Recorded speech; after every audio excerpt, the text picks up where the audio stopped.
رب اشرح لي صدري ويسر لي أمري واحلل عقدة من لساني يفقهوا قولي رب يسر ولا تعسر وتمم بالخير وبك نستعين. السلام عليكم ورحمة الله وبركاته. أعوذ بالله من الشيطان الرجيم. بسم الله الرحمن الرحيم. إن عدة الشهور عند الله 12 شهرا في كتاب الله يوم خلق السماوات والأرض منها 4 حرم ذلك الدين القيم فلا تظلموا فيهن أنفسكم وقاتلوا المشركين كافة كما يقاتلونكم كافة واعلموا أن الله مع المتقين. اللہ تعالیٰ سورۃ التوبہ میں آیت نمبر 36 میں فرماتے ہیں، حقیقت یہ ہے کہ مہینوں کی تعداد جب سے اللہ نے آسمان اور زمین کو پیدا کیا ہے، اللہ تعالیٰ کے ہاں 12 مہینے ہیں، اور ان میں سے 4 مہینے حرام ہیں۔ یہی ٹھیک ضابطہ ہے، لہٰذا ان 4 مہینوں میں اپنے اوپر ظلم نہ کرو اور مشرکوں سے سب مل کر لڑو جس طرح وہ سب مل کر تم سے لڑتے ہیں، اور جان رکھو کہ اللہ متقیوں کے ساتھ ہے۔ اس آیت میں اللہ تعالیٰ فرما رہے ہیں کہ اللہ تعالیٰ کے نزدیک مہینوں کی تعداد شروع سے، جب سے زمین اور آسمان اللہ تعالیٰ نے پیدا کیے ہیں، یوم خلق السماوات والارض، جب سے اللہ تعالیٰ نے زمین اور آسمان پیدا کیے ہیں، تب سے اللہ تعالیٰ کے نزدیک مہینوں کی تعداد 12 ہی ہے، اور ان 12 مہینوں میں سے 4 مہینے حرم ہیں، یعنی حرمت والے ہیں۔ 4 مہینوں سے مراد کون سے مہینے ہیں، ان میں ہمیں کیا کرنا چاہیے، ان کی حرمت سے کیا مراد ہے، اور خاص طور پر ذی الحج کا مہینہ، اس کی فضیلت، اس میں کرنے کے کام، اور آخر اسے یہ فضیلت کیوں حاصل ہے، یہ جاننے کی کوشش کریں گے۔ یہ بات اس آیت سے واضح ہے کہ سب دن اللہ تعالیٰ کے ہیں، سب ہی دن اللہ تعالیٰ کے ہیں، اور ہر دن میں اللہ تعالیٰ کی طرف سے مطلوب نیک کام ہیں، اور اللہ تعالیٰ کی طرف سے برائیوں سے بچنے کا حکم ہے۔ ایسا نہیں ہے کہ یہ 4 مہینے خاص اللہ تعالیٰ نے کر دیے ہیں کہ یہ حرم ہیں، یہ حرمت والے ہیں، اس میں آپ کے اوپر گناہ کے کام کرنا حرام ہو جاتے ہیں، اور باقی تمام ایام میں آپ جو مرضی کر سکتے ہیں۔ ایسا نہیں ہے، بلکہ یہ اللہ تعالیٰ کا فضل ہے کہ وہ کچھ دنوں اور کچھ مہینوں کو اپنے بندوں پر واضح کر دیتا ہے اور ان میں اجر بڑھا کر پیش کرتا ہے، تاکہ نیکی میں آگے بڑھنے والے مزید آگے بڑھ جائیں اور گناہوں سے بچنے والے مزید گناہوں سے بچ سکیں۔ اور جس بھی مہینے اور جس بھی دن کی اللہ تعالیٰ نے فضیلت بیان کی ہے، اس کے پیچھے کوئی نہ کوئی خاص عبادت ضرور ہوتی ہے۔ جیسے سال میں 4 مہینے حرمت والے ہیں، اللہ تعالیٰ کے نبی صلی اللہ علیہ وآلہ وسلم نے فرمایا سال 12 مہینے کا ہے، اور اس میں 4 حرمت والے ہیں۔ 3 وہ ہیں جو ایک کے بعد ایک آتے ہیں، ذی القعدہ، ذی الحج اور محرم، اور ایک علیحدہ سے ہے اور وہ ہے رجب۔ اب یہ 4 مہینے حرمت والے ہیں۔ اس کے علاوہ اللہ تعالیٰ، جیسے ہم جانتے ہیں کہ رمضان کے مہینے کو تمام مہینوں پر فضیلت حاصل ہے، اور اس مہینے میں اللہ تعالیٰ نے اپنی ایک فرض عبادت اپنے بندوں پر جو واجب کی، وہ ہے روزہ، اور اس روزے کی فرضیت کے اعتبار سے شہر رمضان کی فضیلت ہے۔ اس مہینے میں اللہ تعالیٰ نے قرآن نازل فرمایا اور لیلۃ القدر اس مہینے میں رکھی۔ ان خاص عبادتوں کی وجہ سے اللہ تعالیٰ نے اس مہینے کو فضل عطا فرمایا۔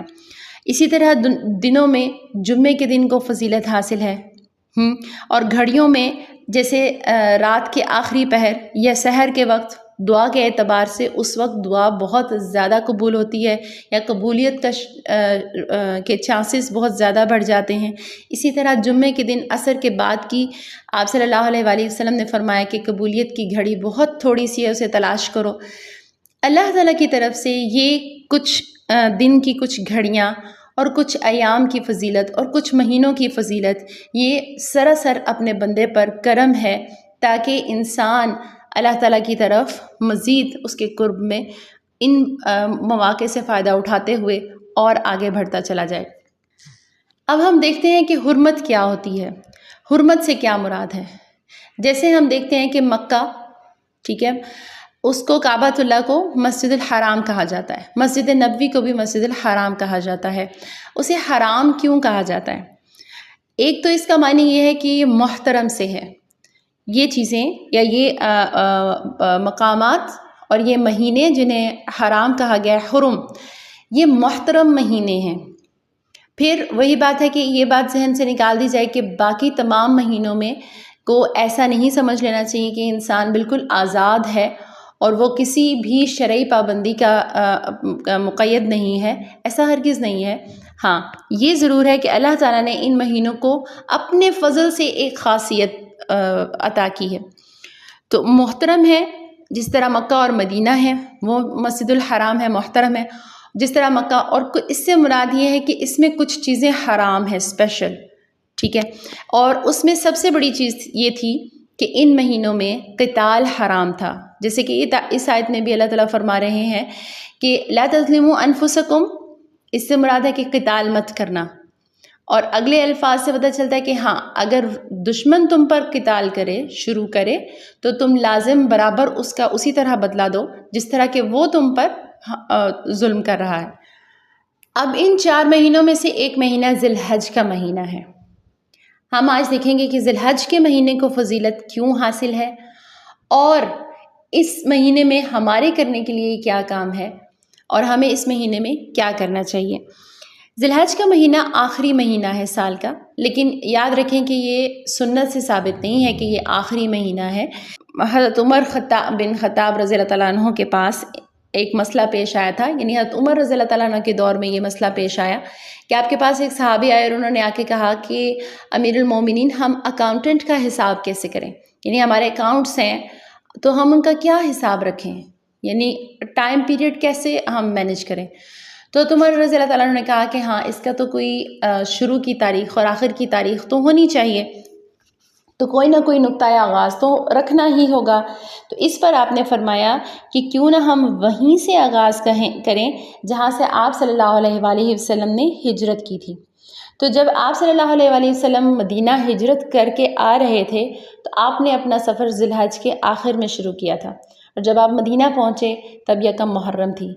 تو حضرت عمر رضی اللہ تعالیٰ عنہ نے کہا کہ ہم یکم محرم سے ہی اپنے سال کا آغاز کرتے ہیں۔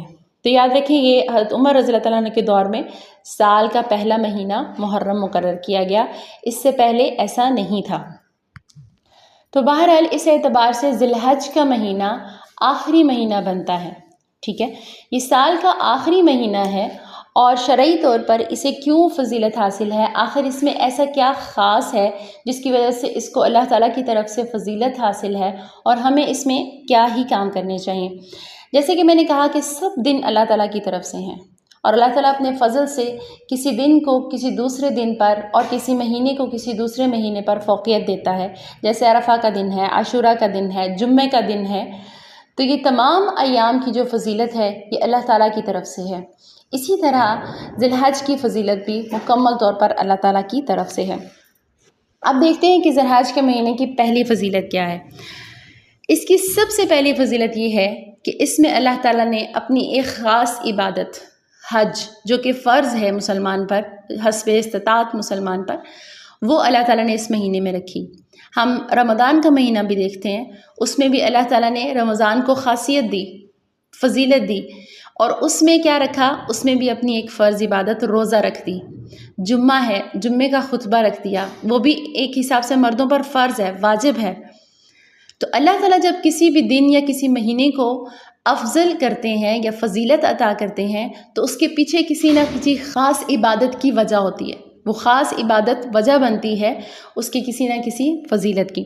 اور یہ حج جو ہے یہ وقت کے ساتھ قید ہے، آپ ایسا نہیں کر سکتے کہ حج کسی بھی مہینے میں جا کے آپ حج کر لیں، کسی بھی وقت اچھا آپ کو فرصت ملی ہے تو آپ جا کے حج کر لیں، نہیں، آپ عمرہ کر سکتے ہیں، آپ طواف کر سکتے ہیں، لیکن حج جو ہے وہ ذی الحج کے مہینے کی خاص تاریخوں کے ساتھ ہی مقید ہے۔ جس طرح کہ رمضان کی فرض عبادت روزہ ہے، وہ آپ رمضان کے روزے رمضان میں ہی رکھیں گے، الا یہ کہ آپ کو کوئی شرعی عذر پیش آ گیا ہے تو پھر آپ کو اس کی قضا ادا کرنی پڑے گی۔ حج کے بیک گراؤنڈ میں آپ کو پتہ ہے کہ یہ حضرت ابراہیم علیہ السلام کی سنت ہے، اور اس کی تقریباً تمام ہی سنتیں حضرت ابراہیم علیہ السلام کے خاندان سے جڑی ہوئی ہیں۔ جتنا زیادہ گہرا تعلق ہمارے دین کے ساتھ گو کہ سارے ہی نبی سبحان اللہ العظیم اللہ تعالیٰ کی شریعت کو لے کر آئے اور سب اس ایک شریعت کے ساتھ بندھے ہیں، لیکن دین محمدی کے ساتھ سب سے زیادہ قرب حضرت ابراہیم علیہ السلام کی شریعت کا ہے۔ تو اگر ہم اس کے سارے دیکھتے ہیں جو بھی اس میں سنتیں ہیں، آپ دیکھیں کہ زمزم ہے وہ حضرت ابراہیم علیہ السلام کے بیٹے کے ساتھ اس کی نسبت ہے، صفا مروہ ہے وہ آپ کی بیوی کے ساتھ اس کی ہے، پھر طواف ہے، آپ نے اور آپ کے بیٹے نے مل کر کعبہ کو تعمیر کیا اور اس کے گرد طواف کیا، اور پھر قربانی ہے وہ خاص طور پر آپ کی اور آپ کے بیٹے کے ساتھ، یعنی تمام واقعات ہمیں حضرت ابراہیم علیہ السلام کی ان کی شریعت کے ساتھ جڑے ہوئے ہیں، دین ابراہیمی ہمیں یاد کرواتے ہیں۔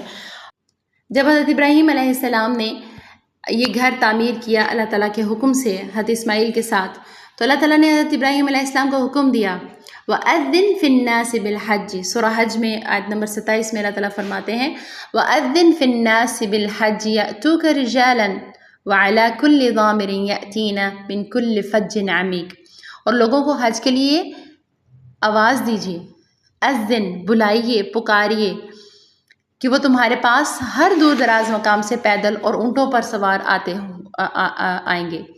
آج اس پکار پر جو حضرت ابراہیم علیہ السلام کی زبان سے اللہ تعالیٰ نے دلوائی تھی، آج پوری دنیا کے لوگ لبیک اللہم لبیک کہتے ہوئے اس پر حاضر ہو جاتے ہیں۔ اب یہاں یہ سوال پیدا ہوتا ہے کہ ذی الحج کا مہینہ حرمت والا، یعنی یہ شہر الحرم کیسے ہے؟ ذی الحج کو حرمت والا کیوں بنایا گیا؟ تاکہ علماء یہ بیان کرتے ہیں کہ ذی الحج کا مہینہ، چونکہ اس وقت عرب میں بہت لوٹ مار ہوتی تھی، قافلے لوٹ لیے جاتے تھے، کسی بھی مسافر کو کوئی بھی گارنٹی نہیں ہوتی تھی کہ وہ صحیح سلامت اپنے سفر میں واپس بھی جا سکے گا، مال بھی لوٹ لیا جا سکتا تھا اور جان کا بھی کوئی گارنٹی نہیں ہوتی تھی۔ تو اللہ تعالیٰ نے یہ 3 مہینے یعنی ذی الحج کا مہینہ درمیان میں، اس سے پہلے ذی القعدہ اور اس کے بعد محرم کا مہینہ، تینوں ہی پیدر پہ شہر الحرام بنائے ہیں۔ تو چونکہ قافلے بہت دور دراز سے آتے تھے اور اس دور میں جیسے کہ سفر بھی پیدل ہوتے تھے یا اونٹوں پہ یا گھوڑوں پہ ہوتے تھے، تو پہلا مہینہ تاکہ جو لوگ حاجی حج کرنے کے لیے آ رہے ہیں وہ حفاظت سے آ سکیں، اور حج کے بعد محرم کا مہینہ تاکہ حج کر کے واپسی پہ بھی وہ خیر و عافیت سے اپنے گھروں میں جا سکیں۔ دوسری اس کی فضیلت یہ ہے کہ اس مہینے میں اللہ تعالیٰ نے ہمارے لیے عید الاضحیٰ رکھی ہے، عید کا دن مقرر کیا ہے۔ سنن ابی داؤد میں آتا ہے کہ جب آپ صلی اللہ علیہ وسلم مدینہ پہنچے تو آپ صلی اللہ علیہ وسلم نے دیکھا کہ لوگ مدینہ کے لوگ تہوار منا رہے تھے، کھا پی رہے تھے، خوشیاں منا رہے تھے، ایک دوسرے کے ساتھ کھانا شیئر کر رہے تھے، ایک دوسرے کے ساتھ لین دین کر رہے تھے۔ تو آپ صلی اللہ علیہ وسلم نے پوچھا کہ یہ کیا وجہ ہے؟ تو مدینہ والوں نے کہا کہ ان کے 2 دن ہیں جنہیں یہ تہوار کے طور پر مناتے ہیں۔ تو آپ صلی اللہ علیہ وسلم نے فرمایا کہ ہم مسلمانوں کو اللہ تعالیٰ نے اس سے 2 بہتر دن عطا فرمائے، عید الاضحیٰ اور عید الفطر، جنہیں ہم مناتے ہیں۔ تہوار کا مطلب ہوتا ہے منانے کی چیز، یعنی کہ آپ نے ان میں یہ کھانے پینے کے دن ہیں، یہ کھیلنے کے دن ہیں، یہ خوشی منانے کے دن ہیں۔ لیکن بہت افسوس کے ساتھ کہا جاتا ہے کہ ہماری عیدیں بہت بور گزرنے لگی ہیں، ہماری عیدوں پہ کچھ اسپیشل نہیں ہوتا۔ اس کی خاص وجہ یہ ہے کہ عیدوں کے ساتھ ہم نے بہت سارے ایسے تہوار اور قائم کر لیے ہیں خود ساختہ سے، جن کا شرعی طور پر کوئی حکم نہیں ہے، شرعی طور پر ان کی کوئی حقیقت نہیں ہے، لیکن ہم نے بہت سے تہوار اس طرح قائم کر لیے ہیں کہ جب وہ مین دن آتا ہے منانے والا، اس دن کے لیے پھر ہمارے پاس نہ اسٹیمنا بچتا ہے، نہ ہمارے پاس کوئی اسپیشیلٹی ہوتی ہے، نہ اسے کوئی فوقیت اور اہمیت دینے کے لیے ہمارا کوئی پلان ہوتا ہے۔ جیسے رمضان کا مہینہ ہے، رمضان سے پہلے شعبان کا مہینہ آتا ہے، 15 شعبان کو ہم شب برات منا لیتے ہیں، اور اس میں تمام وہ رسمیں ادا کرتے ہیں جو ہمیں عید پر کرنی چاہیے۔ ایک دوسرے کو تحفے تحائف دیتے ہیں، ایک دوسرے کو کپڑے، کھانے پینے کی چیزیں، اور جو بھی حسب توفیق ہو ہم نیا کپڑا پہنتے ہیں، رات کو جاگتے ہیں اور ایک دوسرے کے ساتھ خاص عبادت کی جاتی ہے، جبکہ آخری عشرہ رمضان کا شروع ہوتا ہے 15 20 25 کے دن کے بعد، جس میں ہم نے جاگنا ہے، جس کو ہم نے اہمیت دینی ہے، جس میں ہم اللہ کے نبی صلی اللہ علیہ وسلم خود جاگا کرتے تھے اور اپنی ازواج مطہرات کو جگایا کرتے تھے، اور جب آپ اعتکاف کرتے تو حضرت انس بن مالک کو اپنی امہات المؤمنات کے گھروں میں بھیجتے کہ جائیں اور ان کو جگائیں. یعنی جو دن ہے مخصوص جاگنے کا، وہ پھر سیکنڈ پریورٹی میں آ گیا نا، کیونکہ اس سے پہلے ہم شب برات کو جاگ چکے ہیں، اس میں ہم نے اچھا خاصا اہتمام کر لیا ہے اور ہمارا ذہن سکون پا چکا ہے. جو ہماری روح کی پیاس تھی ہم نے اسے اس دن میں بجھانے کی کوشش کی جس دن کو اللہ تعالیٰ نے کوئی فضیلت اور خاصیت نہیں دی تھی.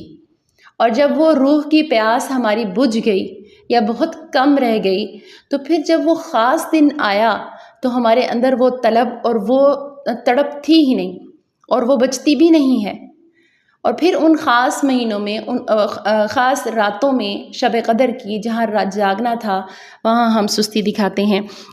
پھر ہم اپنے سارے شوق اس طرح کے خود ساختہ تہواروں میں پورے کرنے کے بعد عید کا دن جب آتا بھی ہے تو ہم عید کی پہلی رات، عید سے ایک رات پہلے، یعنی عید آپ کی صبح ہے اور عید سے ایک رات پہلے ہم خوب خوشی مناتے ہیں، خوب اجتماع ہوتا ہے، خوب ایک دوسرے کے ساتھ ہلا گلا ہوتا ہے، خوب ہنسی مذاق ہوتا ہے، ایک دوسرے کو عید مبارک تک بھی کہہ لیتے ہیں، تحائف بھی 2-4 دن پہلے تک دے آتے ہیں، اور سب کچھ ختم ہو کے ٹھنڈا ہو کے عید کے دن ہم بالکل فارغ ہوتے ہیں بور ہونے کے لیے. اور پھر ہم بہت دھڑلے سے کہہ رہے ہوتے ہیں سارا دن سست گزرا، سارا دن سو کے گزرا، سارا دن بور گزرا. آپ اس جملے کی اہمیت کو سمجھیں کہ اللہ نے آپ کے لیے یہ دن اتارا ہے کہ آپ اس میں خوش ہوں. یہ سمجھیں کہ یہ اللہ کا حکم ہے کہ آپ نے خوش ہونا ہے. یہاں تک کہ بھی کہ اگر کسی کے گھر میں فوتگی ہو گئی ہے تو سال بعد جب عید آتی ہے تو بھی وہ اس عید کو سوگ میں منا رہے ہوتے ہیں کہ اس عید میں 4 سال پہلے، 1 سال پہلے ہمارا فلاں فوت ہو گیا تھا. تو وہ اپنی نہیں، اللہ تعالیٰ نے یہ دن آپ کو منانے کے لیے دیا ہے، منانا ہے، اس کو سیلیبریٹ کرنا ہے. سیلیبریٹ کرنے کے سارے وہ طریقے اس میں استعمال کریں جو بھی آپ اپنے شوق برتھ ڈیز میں پورے کرنے چاہتے ہیں، اپنے اینیورسریز میں شوق پورے کرنے چاہتے ہیں، آپ اپنا گھر سجانا چاہتے ہیں، آپ سویٹس بنانا چاہتے ہیں، وہ سارے شوق آپ ان میں پورے کریں تو آپ کے لیے ثواب ہے. اسپیشل کریں، بچوں کے لیے اسپیشل رکھیں تاکہ وہ بھی ان دنوں کو اہمیت سمجھیں. اب ہمارے اسکول میں اتنے سارے ڈیز آ جاتے گئے ہیں، mother day, father day, colour day, اتنے سارے ڈیز ہیں کہ پھر وہ جو خاصیت ہماری اسپیشلٹی عید کی ہے، جو چام ہے اس کا، وہ ختم ہو جاتا ہے. اور اس میں ہم بہت ہی، اور پھر لطیفے بن رہے ہوتے ہیں اس چیز پہ کہ آپ کی عید بہت سست گزری، اس پر آپ کے لطیفے بن رہے ہیں اور ہم اس چیز کو انجوائے کر رہے ہوتے ہیں. بس یہ بات اپنے پلو سے بہت گہرے طریقے سے اپنے ذہن میں گرا لگا لیجئے کہ اللہ کے نبی صلی اللہ علیہ وآلہ وسلم نے فرمایا کہ اللہ تعالیٰ نے ہمیں 2 بہتر دن منانے کے لیے دیے ہیں، اس کے علاوہ ہمارے پاس کوئی تیسرا دن نہیں ہے منانے کے لیے. شرعی لحاظ طور پر تو کوئی دن نہیں ہے. اور اگر آپ ان کی مصلحت پر جائیں، حکمت پر جائیں، تو جس طرح ان 2 دنوں کے منانے کا فائدہ پوری امت کو ہوتا ہے اور پھر امت سے بھی بڑھ کے انسانیت کو بھی ہو رہا ہے، اتنا فائدہ آپ کے یہ خود ساختہ انفرادی تہواروں پر نہیں ہوتا. یہ صرف آپ کے انفرادی تہوار ہیں اور انفرادی فائدے ہیں، اور چند ہی لوگ اس سے فائدہ اٹھا سکتے ہیں جو آپ کے قریبی رشتہ دار ہیں. اس کے بعد اس مہینے کی ایک فضیلت یہ ہے کہ یہ وہ مہینہ ہے جس میں دین مکمل ہوا، اور یہ بہت بڑی بات ہے. یہ فضیلت بھی اسی مہینے کو اللہ تعالیٰ نے عطا کی ہے. سورہ مائدہ میں اللہ تعالیٰ فرماتے ہیں الیوم اکملت لکم دینکم واتممت علیکم نعمتی. جب آپ صلی اللہ علیہ وسلم حجۃ الوداع کے موقع پر یوم عرفہ میں کھڑے تھے، آپ نے صحابہ کے سامنے خطبہ ارشاد فرمایا، اور پھر آپ نے 3 دفعہ تینوں طرف سامنے، دائیں اور بائیں آواز بلند کر کے پوچھا کیا میں نے پہنچا دیا؟ کیا میں نے پہنچا دیا؟ کیا میں نے پہنچا دیا؟ اور صحابہ کرام نے آگے سے کہا کہ ہاں آپ نے پہنچا دیا۔ پھر آپ نے آسمان کی طرف چہرہ کر کے کہا یا اللہ گواہ رہنا، یا اللہ گواہ رہنا، یا اللہ گواہ رہنا کہ میں نے پہنچا دیا۔ اس کے بعد پھر سورہ مائدہ میں یہ آیت نازل ہوئی الیوم اکملت لکم دینکم واتممت علیکم نعمتی، آج کے دن ہم نے آپ کا دین مکمل کر دیا۔ اور اس کے 3 مہینے کے بعد ذی الحج میں یہ واقعہ پیش آتا ہے، اور اس کے بعد محرم، صفر، ربیع الاول میں آپ صلی اللہ علیہ وآلہ وسلم کی وفات ہو جاتی ہے۔ ایک یہودی حضرت عمر رضی اللہ تعالیٰ عنہ کے پاس آتا ہے اور حضرت عمر کو کہتا ہے کہ یہ والی آیت اگر ہم پر نازل ہوتی تو ہم اس دن کو عید کا دن بنا لیتے۔ حضرت عمر نے فرمایا کون سی آیت؟ تو اس نے یہی آیت پڑھی سورہ مائدہ کی الیوم اکملت لکم دینکم واتممت علیکم نعمتی۔ تو حضرت عمر رضی اللہ تعالیٰ عنہ نے فرمایا ہاں، جب یہ آیت نازل ہوئی جمعے کا دن تھا اور آپ صلی اللہ علیہ وآلہ وسلم عرفات میں تھے، اور ہم اس آیت کو خوب پہچانتے ہیں۔ اس مہینے کی چوتھی فضیلت یہ ہے کہ یہ قربانی کا مہینہ ہے، یوم نحر، اور ابراہیم علیہ السلام، پھر اس قربانی کا تعلق بھی پیچھے حضرت ابراہیم علیہ السلام کی طرف جاتا ہے۔ اسے یوم نحر کہتے ہیں اور یہ 10 ذی الحجہ کو آتا ہے۔ یہ وہ دن ہے، یعنی پورے ذی الحج کی فضیلت، اس کے بعد پہلے 10 دن کی فضیلت جو ہم آگے بیان کریں گے، اور ان میں بھی پھر 10ویں دن کی فضیلت جس پر اللہ تعالیٰ فخر کرتا ہے۔ لیکن وہی بات ہے کہ قربانی کی بھی اب ہمارے ہاں صرف رسم ہی رہ گئی ہے، اور اصل نکل گیا، کہیں چلا گیا۔ اللہ تعالیٰ کو کیا جاتا ہے؟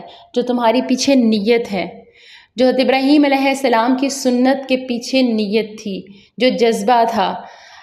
حضرت ابراہیم علیہ السلام نے سب سے پہلے جانور تو ذبح نہیں کیا تھا، انہوں نے اپنا بیٹا لا کھڑا کیا تھا چھری کے نیچے، جس کا امپیکٹ کیا تھا، یا رب تیرے خاطر سب قربان ہے، تیرے لیے میرا بیٹا بھی حاضر ہے۔ تو ہماری ان قربانیوں، ان جانوروں کا پیچھے ہرگز دکھاوا نہیں ہونا چاہیے۔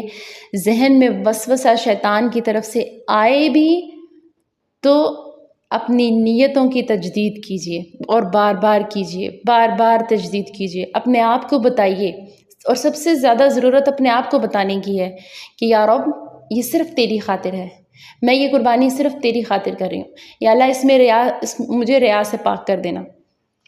5ویں اس کی فضیلت یہ ہے کہ اس میں ایام تشریق آتے ہیں۔ ایام تشریق کسے کہتے ہیں؟ 11، 12 اور 13 ذی الحجہ کو ایام تشریق کہتے ہیں۔ سورہ بقرہ میں ان ایام کے بارے میں اللہ تعالیٰ فرماتے ہیں وَاذْكُرُوا اللَّهَ فِي أَيَّامٍ مَّعْدُودَاتٍ، اور اللہ تعالیٰ کا ذکر کرو ان گنے چنے دنوں میں، یعنی یہ گنتی کے چند روز ہیں جو تمہیں اللہ کی یاد میں گزار دینے چاہیے۔ یاد کسے کہتے ہیں؟ یاد کس طرح کیا جاتا ہے؟ آپ کے دل کی کیفیت پر آپ کی زبان کے اظہار کو یاد کہتے ہیں۔ پہلے آپ کے ذہن میں، آپ کے دل میں خیال آیا، اور پھر زبان پر اس کا ذکر آ گیا، اسی کو ذکر یاد دہانی کہتے ہیں، یاد کہتے ہیں۔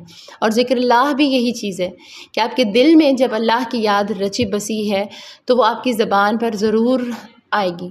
آپ کی زبان پر، آپ کی حاضر میں، آپ کی جلوت میں، آپ کی خلوت میں، آپ کی تنہائی میں، آپ کی محفلوں میں اللہ تعالیٰ کا ذکر ہوگا، آپ کی زبان پر اللہ کا ذکر جاری و ساری رہے گا۔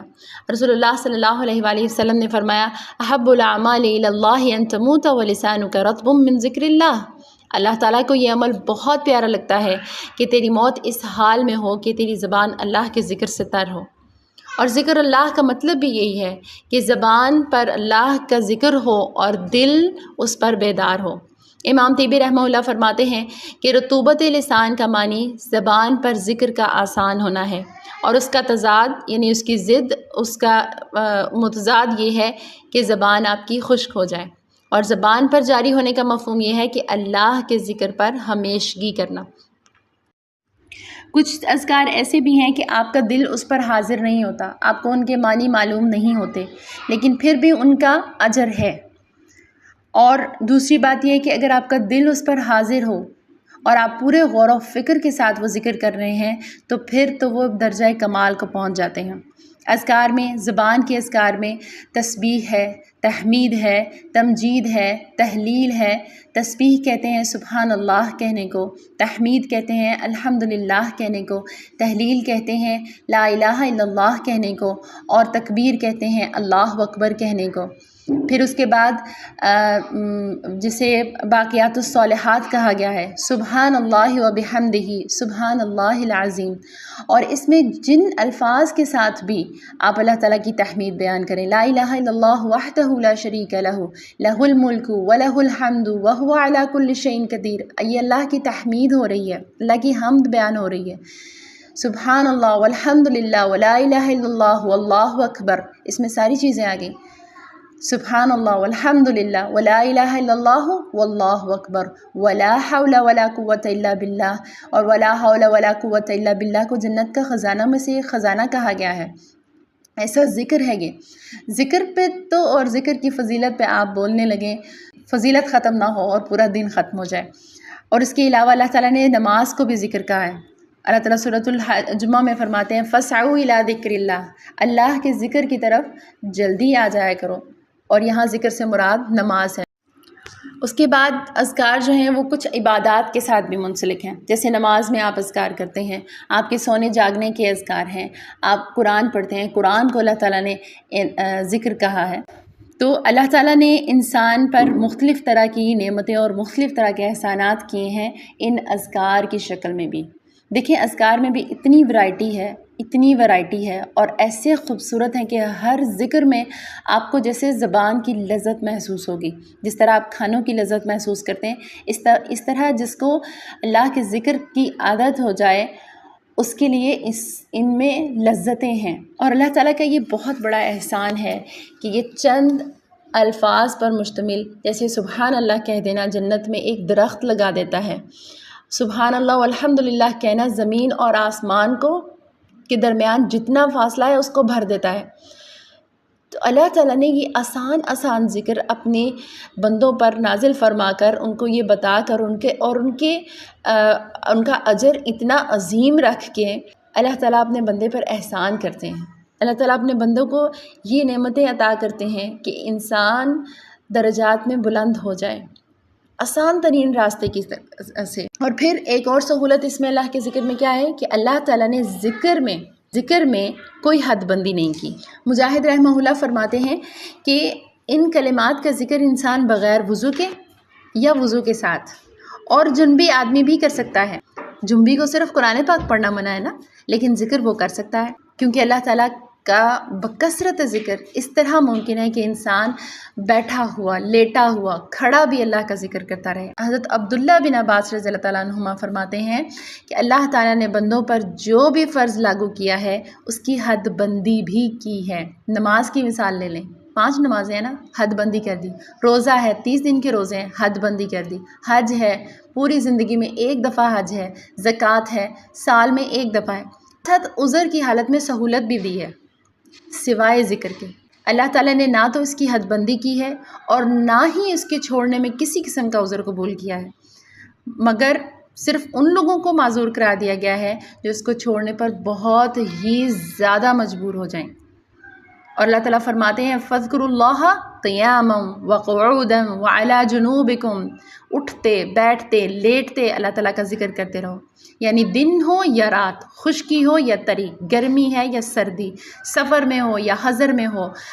ذکر کرنے والا غریب ہے، فقیر ہے، امیر ہے، بیمار ہے یا تندرست ہے، چھپ کے کر رہا ہے یا سب کے سامنے علانیہ کر رہا ہے، ہر حالت میں اللہ تعالیٰ کا ذکر کرنا چاہیے۔ چنانچہ جب تم یہ کام کر لو گے تو اللہ تعالیٰ تم پر اپنی رحمت نچھاور کر دیں گے اور اس کے فرشتے تمہارے لیے مغفرت کی دعا کریں گے۔ رسول اللہ صلی اللہ علیہ وآلہ وسلم نے فرمایا الا انبئکم بخیر اعمالکم وازکاھا، میں بھلا تمہیں بہتر عمل نہ بتاؤں جو تمہارے رب کے ہاں بڑا ہی پاکیزہ اور تمہارے درجات میں سب سے زیادہ بلند درجے والا ہے۔ اور پھر کیا فرمایا وَأَزْكَاهَا عِنْدَ مَلِيكِكُمْ وَأَرْفَعِهَا فِي دَرَجَاتِكُمْ وَخَيْرٌ لَكُمْ مِنْ أَنْفَاقِ الذَّهَبِ وَالْوَرَقِ، سونے اور چاندی کے خرچ کرنے سے بھی بہتر ہے، اور تمہارے لیے اس سے بھی بہتر ہے کہ تم دشمن سے ملو اور تم ان کی گردنیں اڑاؤ اور وہ تمہاری گردنیں اڑائیں۔ یعنی جہاد فی سبیل اللہ۔ صحابہ نے عرض کیا یا رسول اللہ ضرور بتائیے۔ آپ صلی اللہ علیہ وسلم نے فرمایا وہ اللہ تعالیٰ کا ذکر ہے۔ حضرت معاذ رضی اللہ تعالیٰ عنہ فرماتے ہیں اللہ کے ذکر سے بڑھ کر کوئی چیز اللہ کے عذاب سے نجات نہیں دیتی۔ اور اللہ تعالیٰ کا فرمان ہے وَاذْكُرْ رَبَّكَ فِي نَفْسِكَ تَضَرُّعًا وَخِيفَةً وَدُونَ الْجَهْرِ مِنَ الْقَوْلِ بِالْغُدُوِّ وَالْآصَالِ وَلَا تَكُن مِّنَ الْغَافِلِينَ۔ اور تو اپنے رب کو صبح و شام اپنے دل میں عاجزی اور خوف کے ساتھ یاد کیا کر، اور اونچی آواز کی نسبت کم آواز کے ساتھ، اور غافلوں میں سے نہ ہو جانا۔ یعنی اللہ سے ڈرتے ہوئے اور عاجزی کے ساتھ صبح اور شام اپنے نفس میں اللہ تعالیٰ کا ذکر کرو، اس کی یاد سے غفلت میں مت پڑو۔ رسول اللہ صلی اللہ علیہ وآلہ وسلم نے فرمایا مثل الذی یذکر ربہ والذی لا یذکر ربہ مثل الحی والمیت۔ اس انسان کی مثال جو اللہ کا ذکر کرتا ہے اور جو ذکر نہیں کرتا زندہ اور مردے کی ہے۔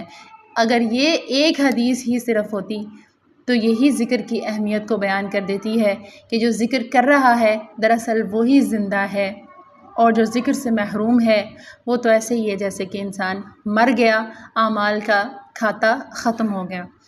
بے شمار قرآن پاک میں پھر وہی رپیٹ کروں گی کہ شاید دن ختم ہو جائے لیکن اذکار کی فضیلت اور اذکار کے جو اللہ تعالیٰ نے مختلف انواع پیش کیے ہیں اتنے لطیف، وہ بیان کرتے وہ ختم نہ ہوں۔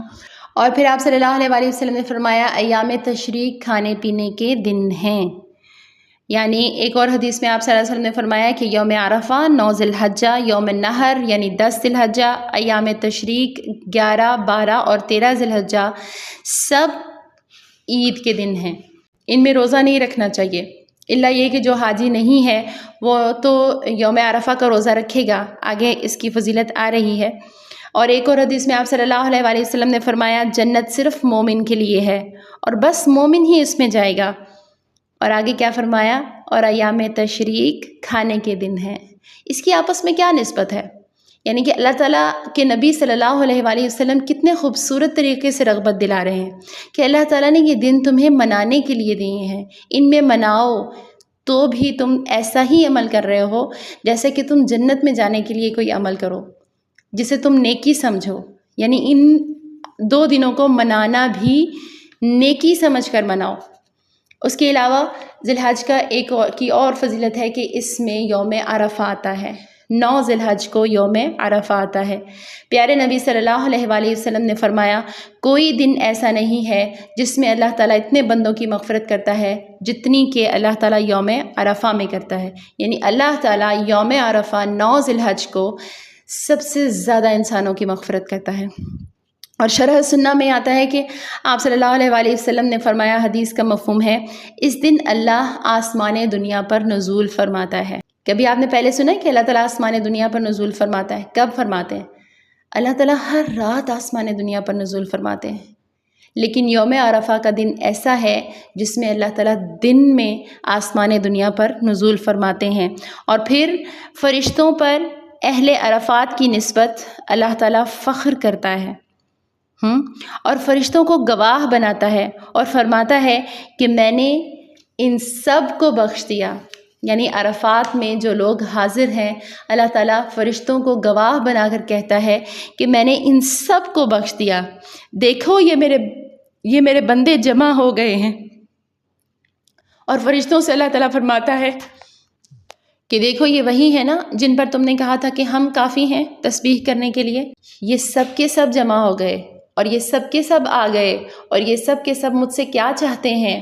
فرشتے کہیں گے یا رب یہ تیری مغفرت چاہتے ہیں، تو اللہ تعالیٰ کہے گا میں نے ان سب کو بخش دیا، معاف کر دیا۔ پھر آپ صلی اللہ علیہ وآلہ وسلم نے فرمایا صحیح مسلم میں، مجھے اللہ سے امید ہے کہ جو اس دن کا روزہ رکھے گا یعنی 9 ذی الحج کا روزہ رکھے گا، اللہ تعالیٰ اس کے گزشتہ سال کے گناہوں اور آئندہ سال کے گناہوں کا کفارہ بنا دے گا اسے۔ یعنی ایک دن کا روزہ، ایک دن کا روزہ، اور وہ آپ کے پچھلے سال کے گناہوں کا کفارہ اور آئندہ آنے والے سال کے گناہوں کا کفارہ۔ آپ سوچیں کہ اس دن کی اللہ کے نزدیک کیا اہمیت ہوگی، اور دعاؤں کی قبولیت کے لحاظ سے ایسا خاص دن ہے۔ علماء کے اقوال بھرے پڑے ہیں کہ یوم عرفہ میں مانگی گئی دعا آپ کو دوبارہ یوم عرفہ آنے سے پہلے پہلے قبول ہوتی ہوئی نظر آئے گی۔ ہو نہیں سکتا کہ آپ نے یوم عرفہ میں خلوص نیت سے اللہ سے دعا مانگی اور وہ اگلا سال شروع ہونے سے پہلے قبول نہ ہو گئی ہو۔ پورے کا پورا دن مغرب تک دعاؤں کی قبولیت کی گارنٹی ہے۔ آپ اس دن میں دعائیں مانگیں اہتمام کے ساتھ، پورے خلوص کے ساتھ، پورے یقین کے ساتھ۔ یہ دن دعاؤں کی قبولیت کا دن ہے۔ اس دن میں اللہ تعالیٰ آسمان دنیا پر نزول فرماتے ہیں۔ یہ واحد دن ہے، ورنہ تو ہر رات اللہ تعالیٰ آسمان دنیا پر نزول فرماتے ہیں۔ اگر آپ سے رات نہیں اٹھا جاتا تو یہ دن آپ کے لیے گولڈن چانس ہے۔ اور پھر ذی الحج کا پورا مہینہ اور اس میں فرض کی گئی عبادتیں ہیں، خاص دن ہیں۔ اس کے علاوہ پھر سے عشرہ جو سب سے پہلا عشرہ ہے، پہلی تاریخ سے لے کے 10 تاریخ تک کی فضیلت علیحدہ سے بیان ہوئی ہے کہ صحیح بخاری میں آپ صلی اللہ علیہ وسلم نے فرمایا، ذی الحج کی ابتدائی 10 دن کے مقابلے میں دوسرے کوئی ایام ایسے نہیں ہیں جن میں کیے گئے نیک اعمال اللہ کو ان دنوں میں سب سے زیادہ محبوب ہوں، یعنی ان دنوں کی نسبت کسی اور دن میں سب سے زیادہ محبوب اللہ تعالیٰ کو ان ایام میں کیا گیا اعمال ہیں۔ صحابہ نے پوچھا کیا جہاد بھی نہیں، یعنی کہ اللہ کی راہ میں جہاد بھی نہیں؟ تو رسول اللہ صلی اللہ علیہ وآلہ وسلم نے فرمایا، اللہ کی راہ میں جہاد بھی نہیں سوائے اس مجاہد کے جو جان بھی لے کر جائے، مال بھی لے کر جائے اور ان میں سے کچھ واپس نہ لائے۔ شیخ ابن عثیمین فرماتے ہیں کہ ایک شخص رمضان میں 2 رکعت ادا کرتا ہے اور دوسرا شخص عشرہ ذی الحجہ میں 2 رکعت ادا کرتا ہے، تو پہلا افضل ہے یا دوسرا؟ تو وہ کہتے ہیں دوسرا شخص جس نے ذی الحجہ میں 2 رکعت نماز ادا کی۔ عام لوگ اس بات سے ناواقف ہیں، لیکن اہل علم اس بات سے ناواقف نہیں ہیں۔ اس لیے میں کہتا ہوں اہل علم پر واجب ہے کہ وہ عوام کو بیان کریں کہ ذی الحجہ کے 10 دنوں میں نیک عمل اللہ کے نزدیک زیادہ پسندیدہ ہے اس عمل سے جو کسی بھی دوسرے وقت میں ہو، چاہے وہ پھر رمضان کا مہینہ ہی کیوں نہ ہو۔ یہ بات عوام نہیں جانتی کیونکہ انہیں اس بات کی نصیحت نہیں کی جاتی۔ دیکھیں، یہ 10 دن صرف اسلامی کیلنڈر کی تاریخیں نہیں ہیں، یہ وہ دن ہیں جن میں اللہ تعالیٰ نے نیکیوں کو کئی گنا بڑھا دیا۔ یہ دن ایسے ہیں کہ اگر انسان کی زندگی میں کوئی وقت بدل سکتا ہے تو وہ یہی دن ہے جو بدل سکتا ہے۔ اور ایک اور بات بھی اہم ہے کہ یہ 10 دن رمضان جیسے نہیں ہیں۔ رمضان میں تو شیطان قید کر دیا جاتا ہے نا، ان میں شیطان بھی قید نہیں کیا جاتا، نہ ہی وہ ماحول بنتا ہے جو کہ نفس کو نیکی پر ابھارے، نہ ہی لوگ اس طرح اکٹھے ہوتے ہیں، نہ مسجد میں تراویح کا کوئی اہتمام ہے، اور نہ ہی ایسا کوئی ماحول ہے جس سے عبادت آسان ہو جائے۔ اکثر آپ نے لوگوں کے ذہن میں، لوگوں کی زبان سے سنا ہوگا کہ رمضان میں رکھے گئے روزے آپ کو مشقت میں نہیں ڈالتے، زیادہ تر عادت بن جاتی ہے اور مہینہ ایسے گزر جاتا ہے جیسے گویا کہ چند ہی دن تھے اور وہ گزر گئے۔ لیکن ذی الحج کے یہ 10 دن سچے اور سچے لوگوں کے امتحان کا میدان ہے۔ ان دنوں میں بندے کا اللہ کے ساتھ سچائی ظاہر ہو جاتی ہے کہ وہ، کیونکہ اس میں شیطان اس کے ساتھ ہوتا ہے، دنیا اپنے مشاغل، فکروں، عادتوں اور آزمائشوں کے ساتھ اس کے گرد ہوتی ہے، تو اس وقت میں بھی آپ اگر اللہ کے لیے خاص طور پر اپنے اعمال کے لیے وقت نکالتے ہیں، خصوصی طور پر آپ عبادت کر رہے ہیں، تو پھر شیخ ابن عثیمین کہتے ہیں کہ ذی الحجہ کے یہ 10 دن وہ غنیمت ہیں جس سے لوگ غافل ہیں۔ حافظ ابن حجر کہتے ہیں کہ اللہ تعالیٰ نے اس لیے ان دنوں کو فضیلت دی کیونکہ یہ وہ دن ہیں جن میں ساری عبادتیں جمع ہو گئیں۔ توحید تو تھی، ایک مسلمان ہے، مسلمان کے لیے یہ سب دن ہیں، تو توحید تو ہے، اس کے بعد نماز تو ہے، اس کے بعد صدقہ، اس کے بعد حج، قربانی، روزہ۔ ان 10 دنوں میں آپ صلی اللہ علیہ وآلہ وسلم پہلی ذی الحج سے 9 ذی الحج تک کا روزہ رکھا کرتے تھے۔ آپ صلی اللہ علیہ وآلہ وسلم کی یہ روٹین رہی۔ تو ان دنوں میں خاص طور پہ خصوصیت کے ساتھ اپنی فرض عبادت کو سب سے پہلے لے کر آئیے۔ وہ لوگ جو حج پر نہیں گئے ان کے لیے خصوصی طور پر یہ عبادات کا اہتمام ہے کہ سب سے پہلے آپ اپنی فرض عبادت کو اہتمام میں لے کر آئیے۔ دیکھیں، اللہ تعالیٰ فرماتے ہیں کہ فرائض کے ذریعے اللہ کا جو بندہ ہے وہ اللہ کے قریب سب سے زیادہ جس چیز سے ہو سکتا ہے وہ فرائض ہیں۔ تو سب سے پہلے فرائض کو پورا کیجیے، اور جب فرائض ہمارے پورے نہیں ہوتے تو ہمارے نوافل معلق رہتے ہیں۔ اس کے بعد فرض صدقات ہیں، اگر آپ پر فرض صدقات رہتے ہیں، زکوٰۃ رہتی ہے، آپ ان ایام میں زکوٰۃ ادا کرنے کی کوشش کریں۔ اس کے بعد حضرت عمر بن خطاب جو ہیں وہ ان ایام میں رمضان کے چھٹے ہوئے روزے رکھنا مستحب سمجھتے تھے۔ اگر آپ پورے 9 دن روزہ نہیں رکھ سکتی تو کم از کم 1 دن کا روزہ ضرور رکھیں۔ اور اس کے بعد فرائض کے بعد نوافل ہیں۔ نوافل میں سب سے زیادہ فضیلت روزے کی ہے۔ ابو داؤد میں ہے کہ رسول اللہ صلی اللہ علیہ وآلہ وسلم یوم عرفہ، یوم عاشوراء اور ہر ماہ کے 3 دن کے روزے کبھی نہیں چھوڑتے تھے۔ اور نفل عبادت میں نفل نماز کی بہت اہمیت ہے۔ اللہ تعالیٰ کے نزدیک سجدوں کی بہت اہمیت ہے۔ انسان سب سے زیادہ قریب اللہ کے سجدوں کی حالت میں ہوتا ہے۔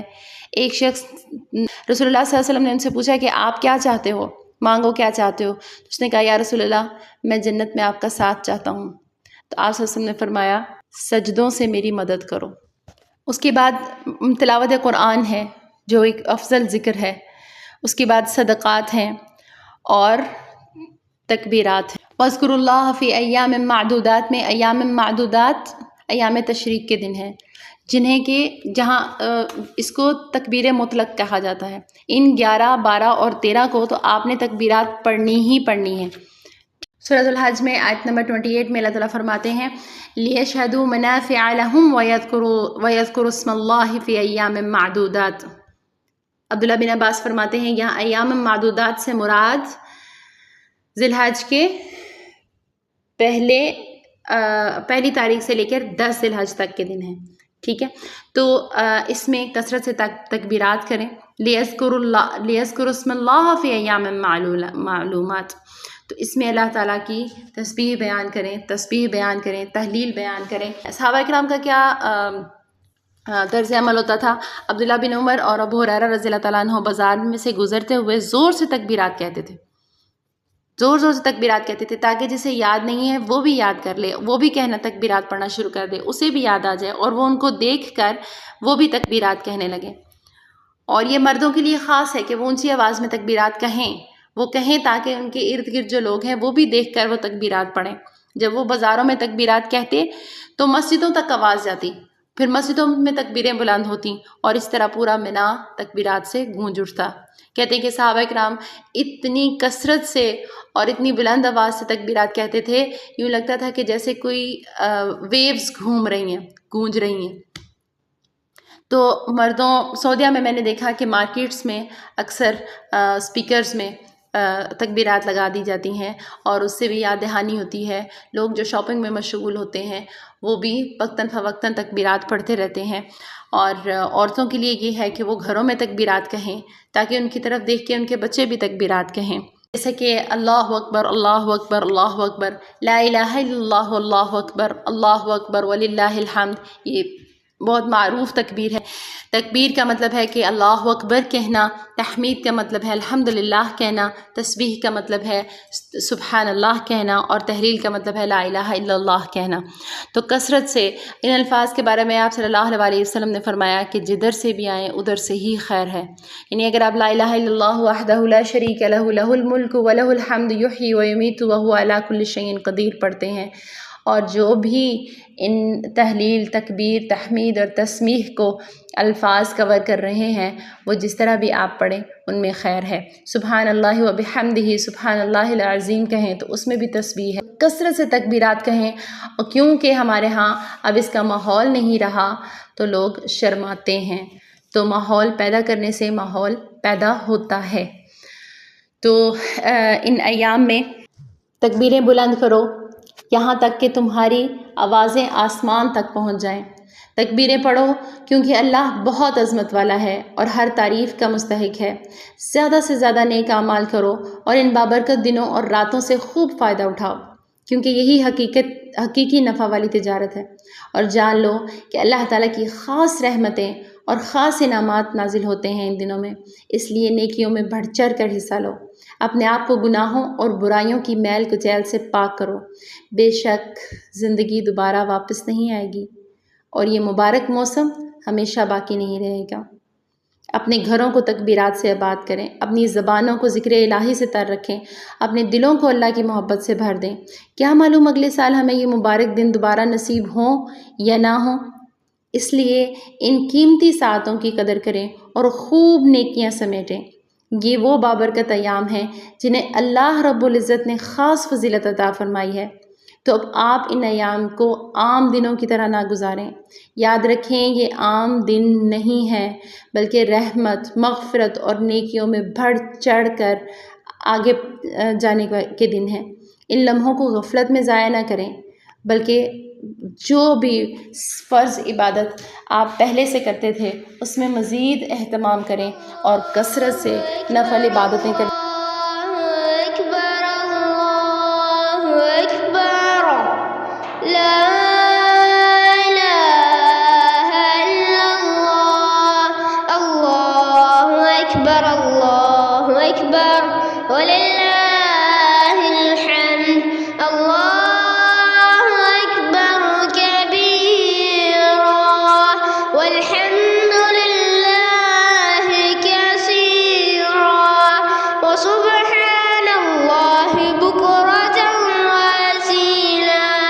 وصلى الله على محمد وعلى آله وصحبه وسلم تسليما كثيرا.